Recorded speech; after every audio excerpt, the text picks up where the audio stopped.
এজাক বৰষুণ আৰু সম্পূৰ্ণৰূপে প্লাবিত হৈ পৰিছে যোৰহাট চিকিৎসা মহাবিদ্যালয়ৰ সন্মুখভাগ। হয়, যোৱা নিশা অহা এজাক বৰষুণৰ ফলত যোৰহাট চিকিৎসা মহাবিদ্যালয়ৰ সন্মুখভাগ এতিয়া কৃত্ৰিম বানেৰে উপচি পৰিছে। প্ৰথমে মই সতীৰ্থৰ যোগেদি পৰিৱেশ দেখুৱাব বিচাৰিছোঁ। এয়া হৈছে যোৰহাট চিকিৎসা মহাবিদ্যালয়ৰ যি মূল প্ৰৱেশদ্বাৰ, সেই মূল প্ৰৱেশদ্বাৰৰ সন্মুখভাগ। আপোনালোকে দেখিছে এয়া যোৰহাট চিকিৎসা মহাবিদ্যালয় আৰু চিকিৎসালয়ৰ সন্মুখৰ এই পথছোৱা আজি পুৱাৰে ভাগৰে প্ৰায় এনেদৰে যথেষ্ট পানীৰে উপচি পৰিছে এই যোৰহাট চিকিৎসা মহাবিদ্যালয়ৰ এই সন্মুখৰ অংশভাগ। সতীৰ্থই এই মুহূৰ্তত NJ মিডিয়াৰ দৰ্শকসকলক দেখুৱাইছে যিহেতুকে যোৰহাট চিকিৎসা মহাবিদ্যালয় মধ্যবিত্ত লোকসকলৰ বাবে এক আচলতে তেখেতসকলৰ স্থান, যি স্থানত তেখেতসকলে চিকিৎসাৰ বাবে আহে, এই স্থানতে চিকিৎসা কৰি মধ্যবিত্ত লোকসকলে চিকিৎসাৰ পৰা উপশম লাভ কৰে। কিন্তু চিকিৎসালয়লৈ মূল প্ৰৱেশদ্বাৰেদি সোমাই যোৱাৰ যি অংশ, সেই অংশ আজি পুৱাৰে ভাগৰ পৰা এনেদৰে এটা পুখুৰীলৈ ৰূপান্তৰিত হৈছে। সতীৰ্থৰ যোগেদি আমি দৰ্শকসকলক এই মুহূৰ্তত দেখুৱাইছোঁ এয়া যোৰহাট চিকিৎসা মহাবিদ্যালয়ৰ সন্মুখভাগ। আমি সন্মুখভাগ এই মুহূৰ্তত দেখুৱাবলৈ চেষ্টা কৰিছোঁ। ইয়াৰ মাজলৈ যি অংশ, সেই অংশ আপোনালোকক দেখাবলৈ চেষ্টা কৰিম যে পথটোৰ দুয়োকাষে কিদৰে পানীৰে উপচি পৰিছে। আমি এই মুহূৰ্তত দেখুৱাই আছোঁ সতীৰ্থৰ যোগেদি আমি NJ মিডিয়াৰ দৰ্শকসকলক এই পৰিৱেশটো যে যোৰহাট চিকিৎসা মহাবিদ্যালয়ত আজিৰ পৰা কেইবাদিনো জুৰি আচলতে বৰষুণৰ ফলত এজাক বৰষুণ হ'লেই কেনেদৰে উপচি পৰে সেই পৰিৱেশটো দেখুৱাবলৈ চেষ্টা কৰিছোঁ। যিসকল বিভাগীয় কৰ্তৃপক্ষ আছে, সেই বিভাগীয় কৰ্তৃপক্ষসকলৰ আচলতে কাণসাৰ নাই। যোৰহাট বিদ্যালয়লৈ যে বিভিন্ন হাজাৰ হাজাৰ এটেণ্ডেণ্ট আচলতে আহে প্ৰত্যেক দিনাই চিকিৎসাৰ বাবে, কিন্তু আহি যে তেখেতসকলে হাবাথুৰি খাবলগীয়া হৈছে। পানীত নামি আচলতে তেখেতসকলৰ চেণ্ডেল কাপোৰ কানি আচলতে পানীৰে আচলতে গেলা পানীৰে উপচি তেখেতসকল চিকিৎসালয়লৈ যাবলগীয়া হৈছে। এক অস্বাস্থ্যকৰ পৰিৱেশে বিৰাজ কৰিছে বুলি ক'ব লাগিব। এই মুহূৰ্তত আমি সতীৰ্থৰ যোগেদি পৰিৱেশটো দেখুৱাই আছোঁ NJ মিডিয়াৰ দৰ্শকসকলক। আমি এই মুহূৰ্তত এই চিকিৎসালয়ৰ ভিতৰৰ অংশত যি পানী হৈছে সেয়াও দেখুৱাবলৈ চেষ্টা কৰিম।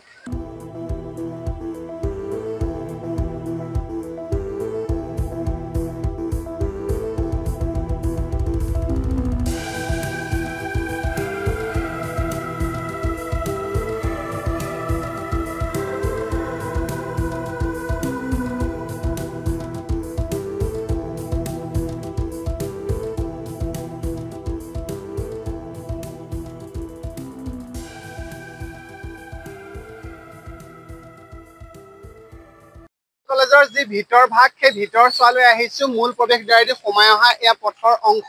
এই পথটো এই মুহূৰ্তত সতীৰ্থৰ যোগেদি দেখুৱাইছোঁ। পথটোৰ দুয়োকাষে কৃত্ৰিম বানৰ সৃষ্টি হৈছে। গেলা পচা আৱৰ্জনাৰে মিহলি হোৱা দুৰ্গন্ধময় পানীয়ে আচলতে যোৰহাট চিকিৎসা মহাবিদ্যালয়ৰ চৌপাশ আগুৰি ধৰিছে। এই মুহূৰ্তত আমি কথা পাতিবলৈ চেষ্টা কৰিম। এগৰাকী ব্যক্তি আছে, সচেতন ব্যক্তি আছে, তেখেতৰ পৰা এই মুহূৰ্তত জানিবলৈ চেষ্টা কৰিম। যিহেতুকে যোৰহাট চিকিৎসা মহাবিদ্যালয়ত দেখিছে কৃত্ৰিম বানৰ পৰিৱেশে বিৰাজ কৰিছে, কি ক'ব এই মুহূৰ্তত? চাওক, আমি যোৰহাট মেডিকেলৰ কৰ্তৃপক্ষৰ লগত আগৰ পূৰ্বৰ অধ্যক্ষ বাইদেউৰ লগতো কথা পাতিছিলোঁ, কিন্তু ইয়াক সুকলমৰ ব্যৱস্থা কৰি নিদিলে।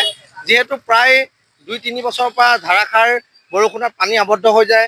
ফুটপাথবোৰ দেখিব ওখ হৈ গৈছে, ফুটাবোৰ একেবাৰে বন্ধ হৈ গৈছে। আৰু ইয়াৰ যোনটো চাফাই কৰ্মী আছে, চাফাই যোনটো ব্যৱস্থা, এটা দিল্লী কোম্পানী এটা পোৱা বুলি আমি শুনা পাইছিলোঁ, সিহঁতেও কোনো ড্ৰেইনৰ চফা চিকুণ নকৰাৰ ফলপ্ৰসূভাৱে পানী ৰাস্তা মানে যাব নোৱাৰা হৈ গৈছে।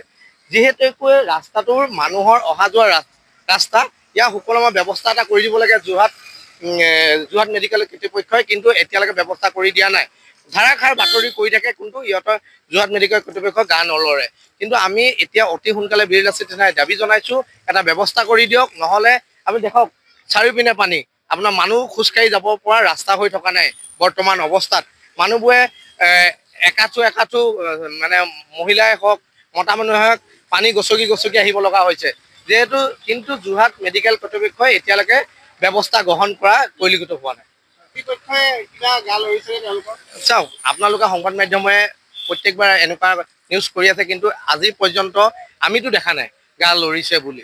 কিন্তু এনেকৈ পানী আপোনালোকে দেখে, সংবাদ মাধ্যমে দেখে, অহাৰ লগে লগে পানী আৰু এনেকৈ প্ৰায় 5-6 ঘণ্টা থাকিব, অলপ নিগৰি নাইকিয়া হৈ যাব। কিন্তু পানী আবদ্ধ হৈ 24 ঘণ্টাই থাকে যেতিয়া বৰষুণ দিয়াৰ পিছত।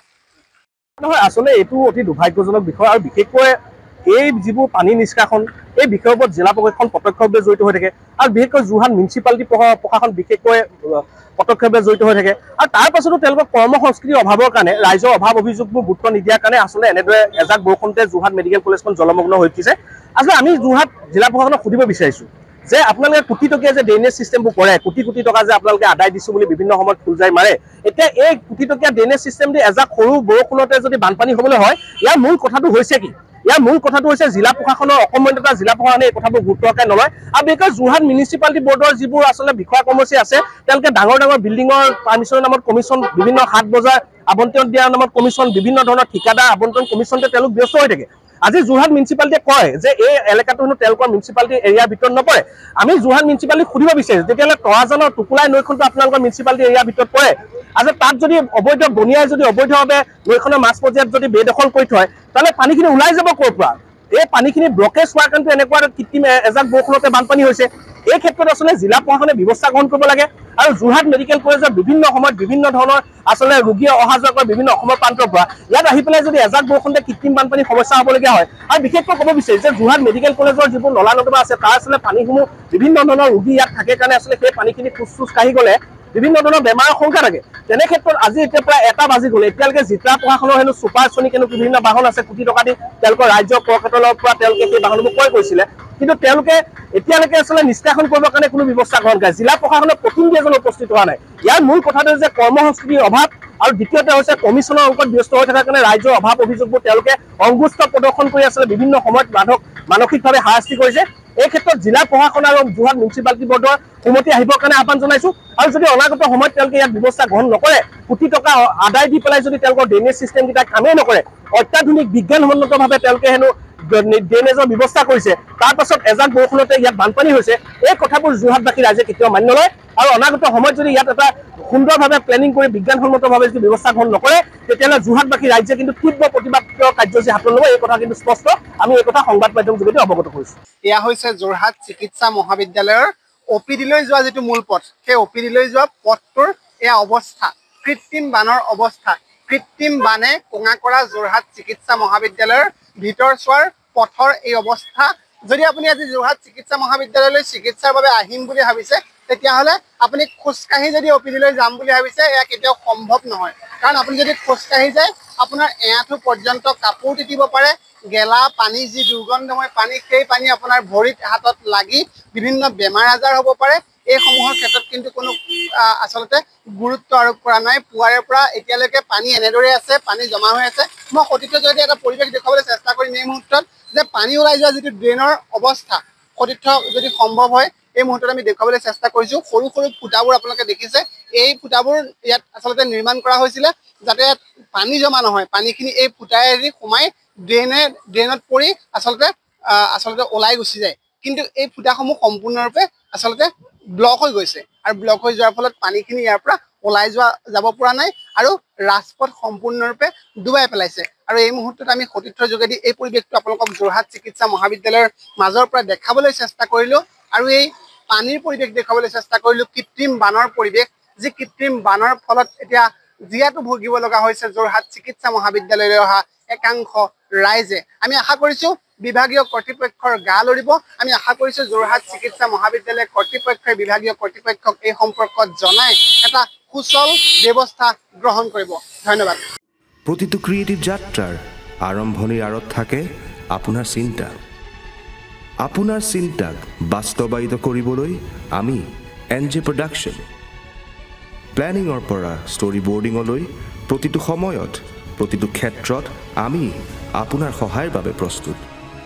এক্সপাৰ্ট ড্ৰোন অপাৰেটৰ আৰু বেষ্ট লাইটিঙৰ সৈতে ক্ৰিয়েটিভকৈ প্ৰতিটো মুভমেণ্ট আমাৰ কেমেৰাত কেপচাৰ কৰি এক্সপাৰ্ট এডিটিং, এনিমেশ্যন, মিউজিক আৰু ছাউণ্ড ডিজাইনিঙৰ সৈতে আমি দিওঁ আপোনাৰ চিন্তাক বাস্তৱ ৰূপ। আপোনাৰ এক্সপেক্টেশ্যনছক ৰিয়েলিটিলৈ লৈ যোৱাৰ দায়িত্ব আমাৰ। NJ production, your vision, our creation। আপোনাৰ ক্ৰিয়েটিভ যাত্ৰাৰ আমি হ'ম সহযোগী। NJ প্ৰডাকশ্যনৰ সৈতে আজিয়ে যোগাযোগ কৰক।